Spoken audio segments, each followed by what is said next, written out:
Good morning, Grand Cubs. How are you doing? Easter morning. So Grandpa's got a couple of Berenstain Bear books to read to you. The first is Learn About Strangers. Bear country is safe when every small cub there learns some special lessons from Ma and Papa Bear.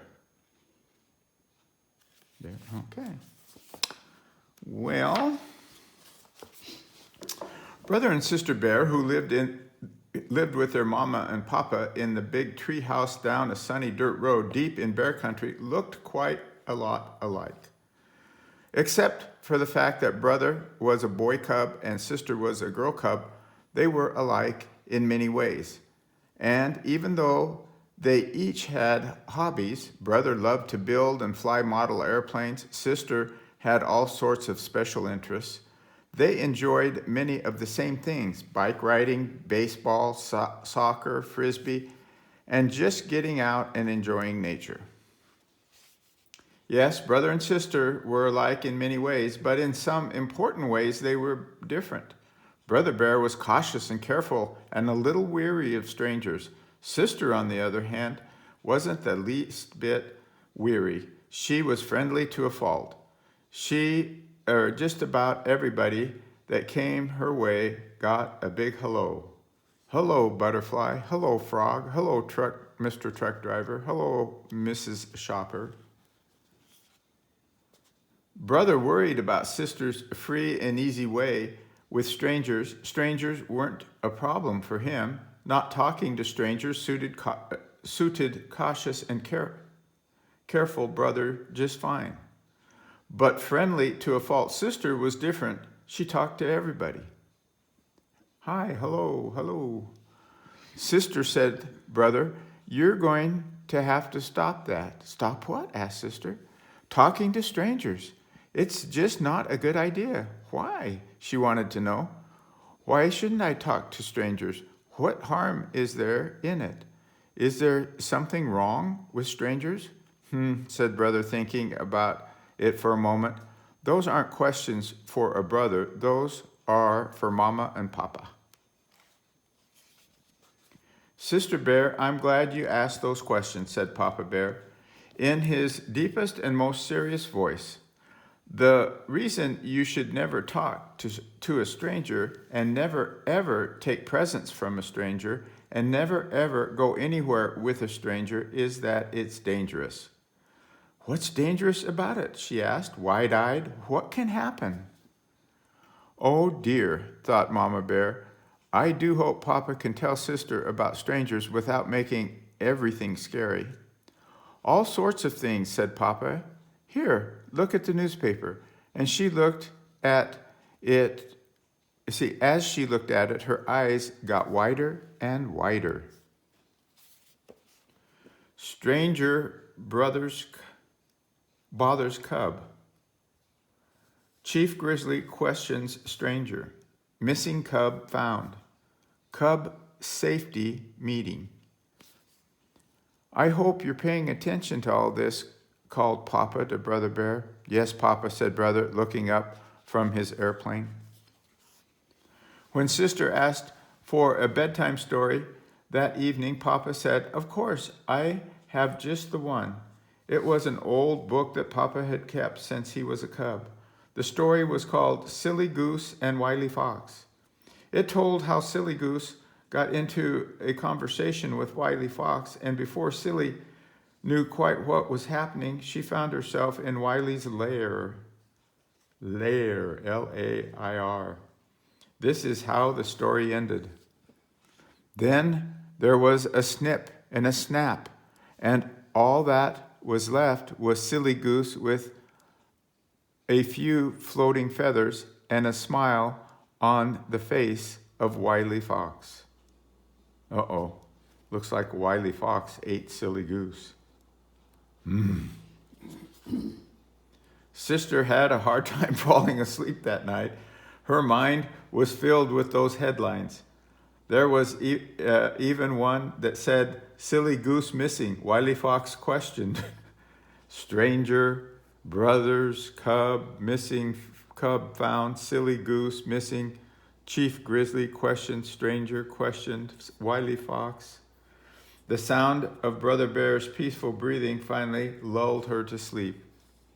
The next day dawned bright and friendly to everybody but Sister. She had spent a restless night, and when she looked out the window, everything seemed a little strange. The trees seemed to reach for her. An owl stared at her, and the crows glared. "Let's go out and ride our bikes on the village green," said Brother after breakfast. But Sister didn't want to. Brother was puzzled. The green was a bright, busy, friendly place where she loved to play. Well, how about some soccer? But she didn't want to do that either. It wasn't until he suggested Frisbee, her favorite game, that she agreed to go along. Before they left, they told Mama where they'd be. It was a family rule that they never went anywhere without telling Mama or Papa. "That's fine," said Mama. "I'm on my way to Farmer Ben's for apples. I'll stop by for you on the way home." The village green was the same bustling place it had always been. This is what it looked like to everyone but Sister. This is what it looked like to her. Today, even the frogs and butterflies seemed mean and scary to Sister. Ooh. Later, when somebody tapped her on the shoulder, she jumped a mile, even though it was just Mama. "How was everything at the village green?" asked Mama on the way home in the car. Sister sat in the front with Mama, and Brother rode in the back with a barrel of apples. "All right, I guess," said Sister, but there were so many strangers. Later at home, when Mama and Sister were getting ready to make applesauce, Mama said, you know what Papa told you was quite right. It's not a good idea to talk to strangers or accept presents or rides from them." "But," she continued, "that doesn't mean that all strangers are bad. Why, chances are there wasn't a single person on the green that would harm a fly, much less a fine little cub like you. The trouble is, well, it's like this barrel of apples. There's an old saying that goes, there'll always be a couple of bad apples in every barrel. That's the way it is with strangers. Cubs have to be careful because of a few bad apples." "Look," said Sister, "I found one. It's all bumpy and has a funny shape." "Well, it certainly is strange looking," said Mama, "but that doesn't necessarily mean it's bad. You can't always tell from the outside what is the bad apple." She cut it in half. "See," she said, "it's fine inside. Now there's one that looks fine on the outside. And inside it's all wormy." "Yuck," said Sister. "What's up?" said Brother.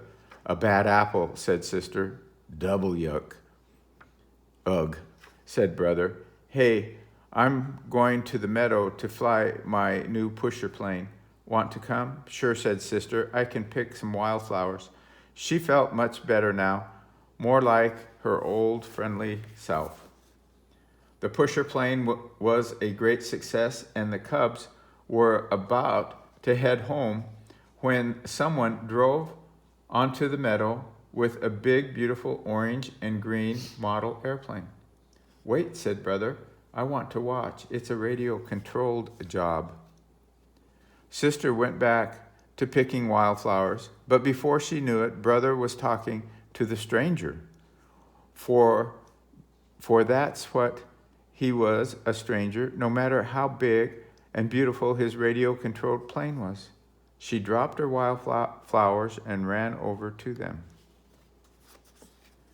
"I'm going to send it up and follow in the car," the stranger was saying.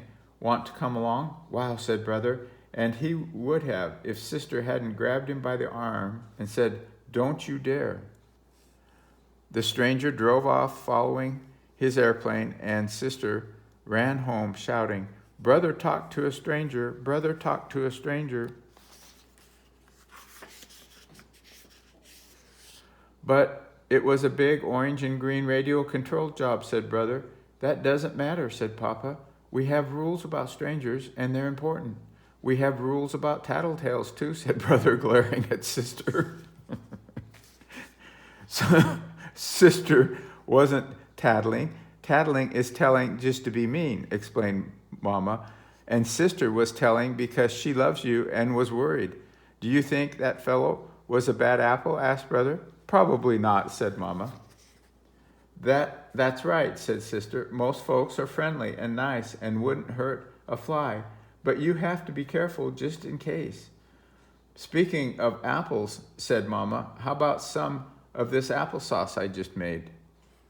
As they sat having a dish of Mama's delicious applesauce, Brother and Sister thought about what they had learned that day. There was quite a lot to think about. Brother and Sister Bears' rules for cubs. Never talk to a stranger. Never take candy or other gifts from a stranger. Never, ever go anywhere with a stranger. Don't keep secrets from your parents, especially if someone asks you to. Your body is your own personal property and nobody else's business, especially the private parts. When you're real little, of course, Mama and Papa may help you with your bath or in the bathroom, and your doctor is in the body business and will have to examine you from time to time, even when you're not little. Use your common sense. We can't have rules for everything. Common sense is what keeps us safe by telling us what to do in situations that are not covered by rules. So, Grand Cubs, follow the rules that the Berenstain Bears have laid down for you, and you will be safe. Have a good day. Bye-bye.